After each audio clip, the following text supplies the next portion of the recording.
ரஜினிகாந்த் நடிப்பில் super hit அடித்த படையப்பா திரைப்படத்தின் இரண்டாவது பாகம் வெளியாக இருப்பதாக தகவல் வெளியாகியிருக்கும் நிலையில் அத்திரைப்படம் மீதான எதிர்பார்ப்புகள் குறித்து மக்கள் குரல் பகுதியில் புதுக்கோட்டை மாவட்டம் அறந்தாங்கி மக்கள் தெரிவித்த கருத்துக்களை பார்க்கலாம்.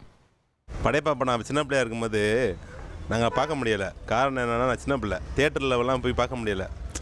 சரி அப்படின்ட்டு பக்கத்து வீட்டில் தீபாவளி பொங்கல்னால் படையப்பா படம் ஓடும், அதில் பார்ப்போம். இப்போ படையப்பா படம் ரிலீஸ் பண்ணுறதுனால தியேட்டரில் பார்க்கணுன்னு ரொம்ப ஆசையாக இருக்குது. கண்டிப்பாக அதை பார்ப்பேன். ரம்யா கிருஷ்ணன் வேடம் நல்லா இருக்கும். ரஜினி சாரும் நல்லா நடிச்சிருப்பார். ரெண்டு பேருடைய போட்டி நடிப்பும் நல்லா இருக்கும். அதே மாதிரி இந்த தடவை வர்ற நீலாம்பரி கேரக்டரும் ரஜினி சாரும் எப்படி வச்சிருக்கான்னு தெரியலை. அதே மாதிரி இருந்தால் நல்லாயிருக்கும். ரஜினினாவே எனக்கு ரொம்ப பிடிக்கும். வர்ற சீனில் முக்கியமான சீன் என்னென்னா, இந்த ரம்யா கிருஷ்ணன் கால் மேலே கால் போட்டு நிற்பாங்க. அதே மாதிரி மேலே ரஜினி சார் ஊஞ்சலில் உட்காரது எனக்கு ரொம்ப பிடிக்கும்.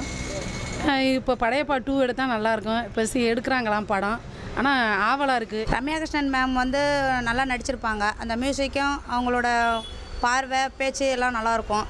அதே மாதிரி அவங்களே போட்டால் நல்லாயிருக்கும்னு எதிர்பார்க்குறோம். இதுக்கு முன்னாடி படையப்பா படம் பார்த்தேன். ரொம்ப தெளிவாக இருந்துச்சு, நல்லா இருந்துச்சு படம். பார்க்குறதுக்கு நல்லா இன்ட்ரெஸ்ட்டாக இருந்துச்சு. நான் தீவிர ரஜினி ரசிகர்.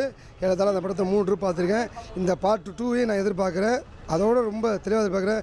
எங்கள் குடும்பத்தோடு பார்த்து ரசிக்க ரொம்ப அவரோட எதிர்பார்த்துருக்கேன் சார்.